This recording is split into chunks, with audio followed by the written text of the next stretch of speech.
Je saurais peut-être jamais si le micro marche. C'est pas grave, au moins je chanterai cette musique une dernière fois. Préparez-vous, on va chanter, préparez-vous. C'est pas un grossi, c'est nourri. Je suis dans Jean-Jacques Goldman, Daniel Balavoine, Jean-Jacques Goldman. Ce qui n'est techniquement pas possible. Être dans Jean-Jacques Goldman, encore moins dans Balavoine, ou un des deux. Je sais qu'il y en a un des deux qui est décédé. On va pas commencer ce stream en parlant de gens décédés. Les gars, je suis super fatigué, je suis en pleine forme. Salut les mecs, vous allez bien? Eh, regardez les mecs. T'achètes Goncalo Ramos 80 millions, tu te retrouves avec lui. Et moi.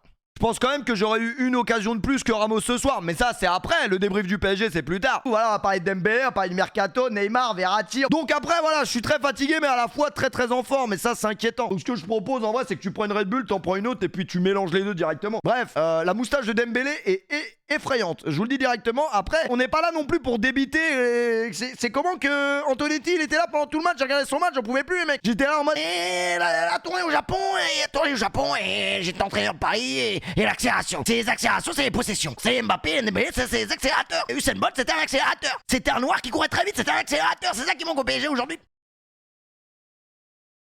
Inquiétant. Le stream vient de commencer, vous êtes là, vous êtes excités. Eh, calmez-vous les mecs. Harry Kane aurait fait du bien. Les gars, j'ai l'impression, de vue, hein, vraiment les premières impressions que j'ai sur Twitter, c'est que les gens sont mécontents. Moi les gars, je suis pas du tout dans un mood fâché ce soir, je vous jure. Je suis pas énervé, je suis pas content. Je suis pas content, mais je vais vous expliquer par A plus B mon avis sur le match du Paris Saint-Germain ce soir. Mais qu'est-ce que ça fait du bien de revoir du football. Excusez-moi, tout à l'heure j'ai regardé un Newcastle Aston Villa. J'étais là, j'étais comme un ouf, c'était excellent les gars. La première ligue c'est quand même le meilleur championnat de l'histoire. C'est pour ça que nous, on est chauvin, on aime la Ligue 1 et tout, mais c'est quand même rien à voir. Il y a l'Olympique de Marseille qui joue aujourd'hui, on va en parler. Il y a Arsenal qui a joué, il y a City, il y a Messi.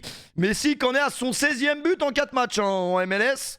Voilà, oui, bah, il n'y a pas de défense, il n'y a pas de défense. Ça, c'est autre chose. On défend d'une autre manière en Amérique. On défend avec des Glock directement, des 9 mm. Non. Mais c'est pareil qu'Mbappé en tribune, il est comme un. T'as vu la meuf à Gonzalo Ramos? Ah ouais, elle est bonne de ouf. J'espère qu'elle est plus bonne que son mec devant les buts. Dembélé, t'es gaucher ou droitier? Ah putain, on passe vraiment pour des connards quand même. Avoir le meilleur joueur du foot des 10 prochaines années en tribune, il va peut-être jamais jouer de la saison, les mecs. Il va juste venir se pointer comme François Pignon au Parc des Princes toutes les 2 semaines pour rien en fait. Après c'est vrai que sur le papier tu me dis on commence la saison, le Paris Saint-Germain, et on fait 0-0 contre Lorient, là je suis fâché. Là je suis pas bien comme dirait section d'assaut. Donc la morale tire à l'affaire à d'autres. Mais en vrai de vrai, au vu du contexte, au vu du match, je suis pas content mais je suis quand même satisfait de 2-3 trucs. Notamment un qui a coûté 60 millions. C'est vrai, gars, les prix ça veut plus rien dire maintenant. Ugarte, le match qu'il a fait ce soir, il a rentabilisé les gars. Bon, allez, on va dire que ce soir il a rentabilisé 50 millions. Les 10 millions restants, ils auraient rentassé s'il a mis son but à la dernière minute. Et ça c'était exceptionnel les mecs. Parce que Ugarte, le match qu'il a fait ce soir, j'ai pas envie d'être en face moi les gars. J'ai pas envie d'être en face de ce mec. C'est un malade mental. Exceptionnel. Ah, j'ai adoré son match. J'ai bien aimé le petit coréen aussi évidemment. Lee Kang-in les gars, c'est une star. Donc toute star qu'il est, ça se respecte. Bon, il est un peu dans le dur en deuxième mi-temps, mais ça c'est parce que je suis coréen. Je suis coréen et c'est un peu comme Papsan les gars. Il est trop fort dans la récupération, il est trop fort dans le truc. Faut doser, c'est son premier match à le footix. Allez hop, t'es ban. Je suis peut-être un footix, mais je te banne quand même. Putain, j'ai ban le mauvais. J'ai ban un mec qui s'appelle Wesley, il avait rien demandé. Oh le bâtard. Wesley, il était comme ça, c'est regarder le stream. Ouais, il a pas tort, moi j'ai bien aimé le match du Garté.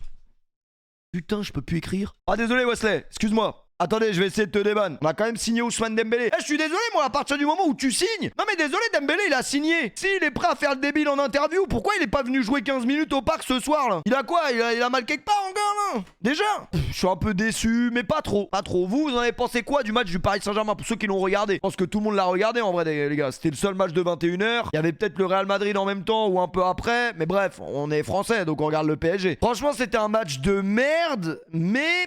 j'ai envie de vous dire les gars, il y a eu quand même des enseignements à tirer de ce match. À la différence de 1 an avec Galtier. C'est ça qui est inquiétant les gars. C'est qu'en un match avec Luis Enrique, j'ai compris des choses que je n'ai pas compris en 1 an avec Galtier. Je sais pas si vous voyez ce que je veux dire. Même si des fois, il y a des matchs qui font des 0-0 qui sont intéressants. Et pas le match de l'année du tout, mais... il nous a permis de nous rendre compte de certaines choses. Notamment, j'ai compris qu'il manquait Marco Verratti et Neymar dans cette équipe. Ça, c'est vraiment premièrement. Abuse pas, rappelle-toi le début de saison de l'année dernière. Oui, c'est vrai, mais en fait, moi, là, ce que je vous dis, c'est pas une question de résultat. Ce que moi, je n'ai pas réussi à saisir sur le passage de Galtier au PSG, c'est sa philosophie de jeu. C'était quoi, en fait, l'identité de Christophe Galtier? Aujourd'hui, l'identité de Christophe Galtier, qui peut me la donner à part qu'il est raciste? Personne, les gars. On ne s'était pas, c'était quoi le projet de... Il en avait pas, les gars. Alors que là, Luis Enrique, il y a un truc clair et net et précis, c'est que l'identité de jeu de ce mec, on la comprend directement. Au bout de 10 minutes, on l'avait compris, puisqu'au bout de 10 minutes de jeu, il y avait 93% de possession. 93. Normalement, 93, Empire, c'est un son de fianso, mais c'est pas une possession dans le football. 97-3 au bout d'11 minutes. C'est-à-dire que les 3% de possession, c'était juste le gardien de but de Lorient qui avait pris la balle pour faire un dégagement. En quoi il manquait Verratti? En quoi il manquait Verratti ce soir? Il manquait Verratti au milieu de terrain pour voir ce que ça allait valoir avec un Ugarte, les gars. Parce que Ugarte, le prénom Hugues, et Arte plus loin. C'est Ugarte, les mecs. Il est exceptionnel, ce mec. Excusez-moi, j'ai compris. J'ai mis du temps à comprendre parce que les matchs de pré-saison et tout, j'étais comme as dans mon lit. Il était 9h, donc pour les féminines, je me suis pas levé. Pour le PSG, je me suis levé, mais je voyais que d'un œil. Là, les gars, j'ai compris. Ugarte, c'est quelque chose. C'est quand la dernière fois qu'on a vu un mec du Paris Saint-Germain mouiller le maillot comme ça? Parce que Ugarte, c'est peut-être le seul joueur du PSG, au bout de 10 minutes de jeu, tu prenais son maillot, c'était un torchon, tu pouvais l'essorer le maillot, je te le dis. Le mercato du Paris Saint-Germain, les mecs, on est quand même pas mal, les mecs. Regardez, Harry Kane, Bernard Sylvain, Victor Osimhen, excellent. Hakim Ziyech, ça devrait se signer là dans les quelques minutes à venir. Frankie de Jong, exceptionnel. Robert est vivant. Robert Lewandowski, Marcus Rashford et Randal Kolo Muani. Oh putain, il y a un 0 sur 8, il est inquiétant. C'est quand même pas mal les mecs le 0 sur 8 là. Plus sérieusement, quel joueur vous auriez pris dans cette liste si on avait les capacités d'être directeur sportif du Paris Saint-Germain, bien entendu. Harry Kane qui vient de signer au Bayern Munich, bien évidemment, je pense qu'il a sa place tous les jours, les gars. Étant donné qu'on a quand même posé 80 millions d'euros sur l'héritier cousin de Pedro Miguel Paoletta, je ne vais pas l'enterrer tout de suite, attention. Goncalo Ramos ou Gonzalo ou Goncalo, je sais pas exactement comment ça se prononce. On va pas juger trop vite, les gars, on va le laisser prendre son temps. Par contre, Ekitike, on peut ou pas? Parce que l'entrée d'Ekitike, moi j'ai toléré un an. Mais vous avez vu l'entrée d'Ekitike encore tout à l'heure? You want take a picture with Messi in the middle? Non mais ça y est là, les gars, ça y est lui. Non mais excusez-moi, on a donné un an, les gars. Je peux donner 6 mois, je peux donner un an, je peux pas donner, ça y est. Ah mais ça y est, là il va signer à Everton, ce sera bien, les gars. Apparemment Everton ils veulent poser 40 millions dessus. En vrai, c'est bien. Harry Kane, c'est vrai que Harry Kane dans le meilleur des mondes ça aurait été exceptionnel. Mais malheureusement, pourquoi le projet Bayern lui parlait plus? Peut-être que c'est un plus grand club que le PSG, mais ça c'est après, c'est des trucs qu'on n'a pas envie d'entendre. Bernardo Silva, tout nous laissait croire qu'il allait quitter City, qu'il quitte City, qu'il aille au Paris Saint-Germain ou qu'il aille au Barça. On savait pas vraiment, mais qu'il quitte City, tout laissait porter croire ça, et au final il est resté. Victor Osimhen, qui a fait une saison de malade mental avec Naples, il était apparemment aussi sur le départ. Maintenant on sait toujours pas où il va. Est-ce qu'il va chez les Arabes en Arabie Saoudite? C'est les Saoudiens. Oh ça va, on a le droit. On a le droit aussi. De Jong. De Jong, évidemment, quand tu vois l'état de notre milieu de terrain, évidemment que De Jong, on peut pas cracher dessus. Mais ça, c'est après, les gars. Robert Lewandowski. Robert Lewandowski, c'est comme la trappe. Parce qu'il paraît, la trappe a fait son temps. Lewandowski, il vient d'arriver au Barça il y a quoi? Un an? Ça fait combien de temps? Un an? Il va jamais aller au PSG. Marcus Rashford. Je pense que Marcus Rashford, ça aurait été pas mal en vrai. Je pense qu'un Marcus Rashford au PSG, ça se tenait. Randal Kolo Muani, c'est toujours en discussion. Donc à voir. Ah ouais, j'ai skip Ziyech. J'ai skip Ziyech parce que... Ça y est, Ziyech, c'est fini là. D'ailleurs, Ziyech, je sais même pas où il joue à l'heure actuelle. Il joue encore à Chelsea. Voilà le vrai mercato en vrai. Le mercato de dingue. Vraiment qui se prolonge au PSG. De dingue, quand même doucement. Parce que le vrai mercato de dingue, c'était l'année dernière. Au final, on a vu comment ça finit, les gars. Skriniar gratuit. Qu'est-ce que vous avez pensé du premier match de Skriniar? Je ne sais toujours pas quelle nationalité il a. À chaque fois, j'oublie. Tu es serbe ou tu es croate? Il est serbe ou il est slovaque? Il est slovaque. Asensio, par contre, la vérité d'aujourd'hui, c'est qu'Asensio, je vous dis, je m'attendais à rien, je suis quand même déçu. Je suis prêt à parier que si c'était pas Luis Enrique, l'entraîneur du PSG, il aurait jamais signé chez nous. Mais bon, au moins, il était gratuit, les mecs. Après, moi, si vous voulez, gratuit, je serais venu aussi.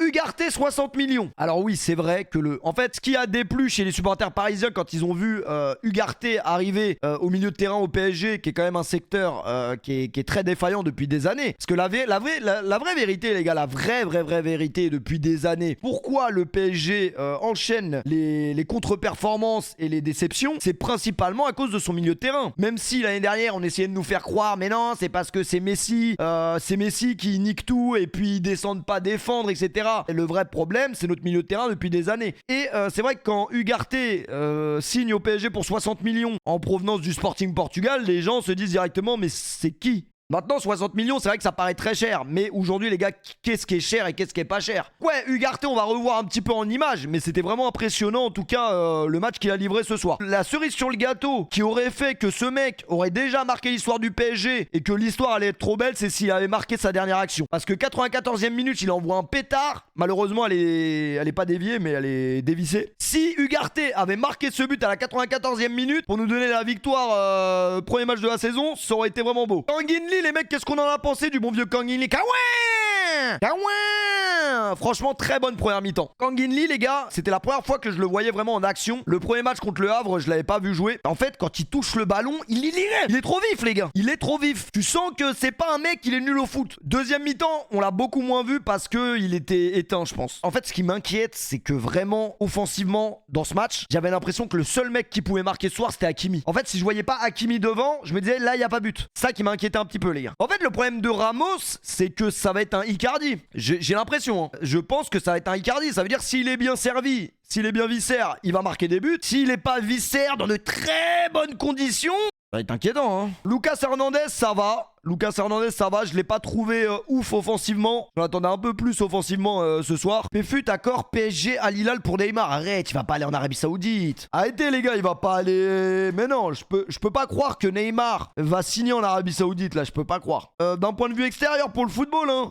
Je préfère que Neymar il signe au Barça qu'il aille en Arabie Saoudite, c'est bon. Je pense que là, Neymar il retourne au Barça, il joue normal. Le résumé du match, parce qu'il y a eu 0-0 et ça fait 100 minutes qu'on a... Skriniar. Alors, la première surprise de cette composition d'équipe, c'est quand même de ne pas voir Marquinhos titulaire. Marquinhos qui fait des 100 mètres dans son salon depuis 4 mois qu'on a annoncé Skriniar au PSG et Hernandez. C'est un signal fort que Luis Enrique envoie à Marquinhos en mode Bélec, fais attention à toi. Ou est-ce que c'est un message fort parce que quand même, Danilo Pereira à la base...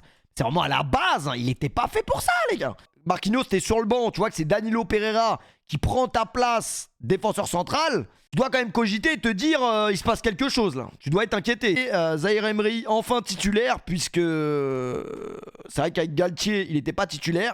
Si Dembélé joue, il va jouer à la place de Kang In Lee, je pense. Kang In Lee, à la base, il est pas fait pour être titulaire, je crois. Par contre, les gars, dans l'histoire du PSG, qu'à la fin d'un match, je n'ai pas retenu une occasion. Ça m'inquiète, les gars. Ça m'inquiète énormément. Il n'y a pas eu une occasion, les gars, dans le match. Alors qu'on avait 95% de possession tout le match. Une occasion franche, on l'a pas eu, les gars. Ça, c'est inquiétant, par contre. Et moi, ce qui m'inquiète, justement, c'est qu'offensivement, ça a été tellement maigre ce soir que ça m'étonnerait pas que là, ils soient en train de branler Mbappé. Hein. C'est pas pour rien, les gars. Parce que là, ils se rendent compte peut-être de la connerie qu'ils ont fait de lui mettre une pression, à lui dire non, mais tu vas rester sur le banc. Moi, j'ai déjà donné mon avis sur la situation Mbappé au PSG actuellement, les gars. Qu'on veuille ou qu'on veuille pas, c'est le PSG qui a merdé. C'est les deux, mais pour moi, c'est le PSG a quand même une plus grosse part de responsabilité. Vitinha, je l'ai trouvé très très haut, les gars, dans le match. Je sais pas ce que vous en avez pensé, je trouvais qu'il montait beaucoup. Par contre... Quand ton meilleur joueur, ton premier remplacement, c'est Carlos Soler, c'est que, putain, le banc, il est inquiétant. Le banc, il est inquiétant, les gars. Et en vrai, c'est malheureux, les gars, mais ce soir, tout ce qu'on a vu du PSG de Luis Enrique, le seul truc qui manquait vraiment, c'est un mec capable de faire la différence. En une passe, en une passe ou en une frappe, un geste technique, il peut t'apporter une vraie différence. Et c'est ça qui a manqué ce soir. Et malheureusement, ces mecs-là, c'est les Mbappé, c'est les Neymar. Ils sont en train de nous dire qu'on va perdre Neymar, on va perdre Verratti. Perdre Neymar et Verratti, c'est une fin de cycle. On peut comprendre. À un moment donné, Neymar et Verratti, tout ça, ok, ils allaient pas rester au PSG toute leur vie. Moi, ce que je reproche au PSG, c'est de les laisser partir sans les remplacer. Parce que ça, c'est une énorme connerie qu'on est en train de faire. C'est qu'ils vont laisser partir un mec comme Neymar, comme Verratti, sans les remplacer. Et les gars, faut pas non plus être bête, hein. Marco Verratti et Neymar, ils étaient pas dans le groupe pour jouer le premier match de la saison. Alors qu'ils ne sont pas blessés. Je veux pas vous alerter. À un moment donné, pas besoin d'avoir mon pif pour comprendre que ça sent la merde. Pourquoi ils étaient pas dans le groupe, les gars? Excusez-moi, c'est pas anodin. Tiqué, la passe du dos. Oh non, pas le chat. Avec Ugarte peut-être à l'entrée. Putain, celle-là, faut qu'elle rentre. Celle-là, faut qu'elle rentre, les gars. Ça aurait été magnifique.